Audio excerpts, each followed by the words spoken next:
Untuk mengulas tentang gaya komunikasi pejabat yang diminta berbenah dan lebih peka pada rakyat, kita sudah terhubung dengan Guru Besar Komunikasi Politik UIN Jakarta, Prof. Gun Gun Herianto. Selamat malam, Prof.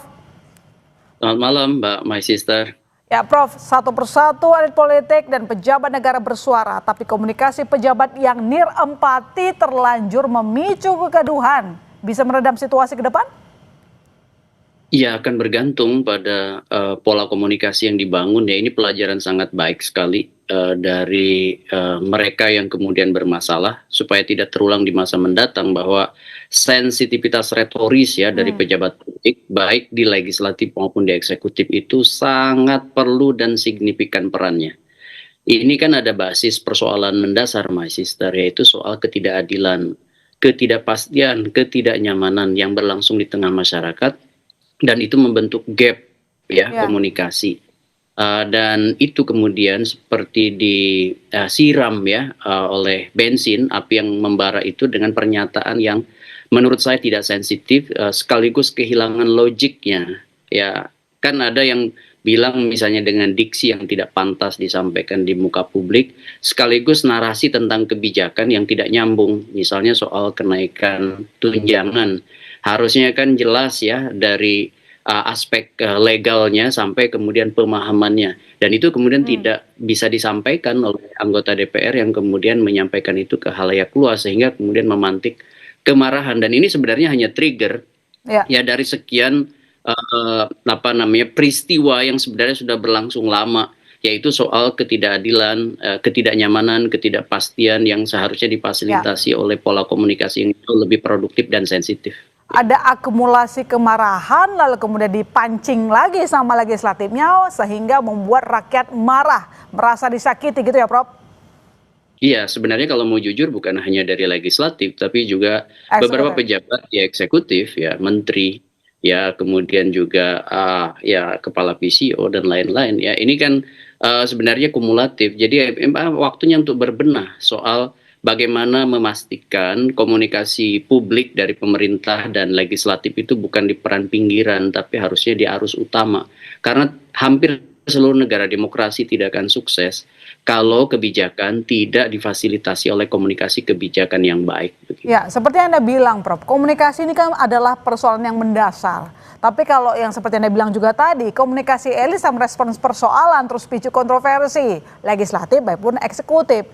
Mereka ini kan corongnya untuk sosialisasi kebijakan supaya sampai ke publik.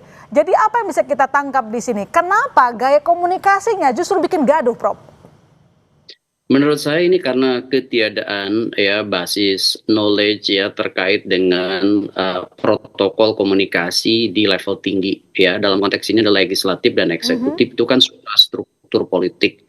Sementara dalam konteks bingkai negara demokrasi itu kan ada 5 elemen infrastruktur lain yang harus diajak berkomunikasi bersama-sama, yaitu partai politik, kelompok kepentingan, kelompok penekan, media, dan tokoh-tokoh di tengah masyarakat atau figur ya. Dan ini kemudian keterbukaan dalam membuka ruang-ruang dialog formal maupun informal itu justru diperlukan. Kalau semata-mata misalnya kebijakan dieksekusi kemudian disosialisasikan lewat media tanpa kemudian ada komunikasi deliberatif ya, komunikasi yang kemudian beri ruang partisipasi untuk kemudian sama-sama menjadikan itu kepemilikan bersama atau punya sense of belonging terhadap isu itu, tentu berbeda, ada trust di situ. Nah ini persoalannya nggak ada trust. Tambah menurut saya ada persoalan yang serius, yaitu soal arogansi. Ini yang disebut bukan semata-mata sensitivitas retoris, tapi ada noble self, merasa diri paling hebat. Dan ini kemudian bagi aspek komunikator, ini sangat menjadi persoalan ketika ada situasi tidak nyaman, tidak pasti, tambah ada noble self dari aktor yang melakukan proses komunikasi dan akhirnya kemudian terjadilah peristiwa-peristiwa yang tidak kita inginkan. Karena apa?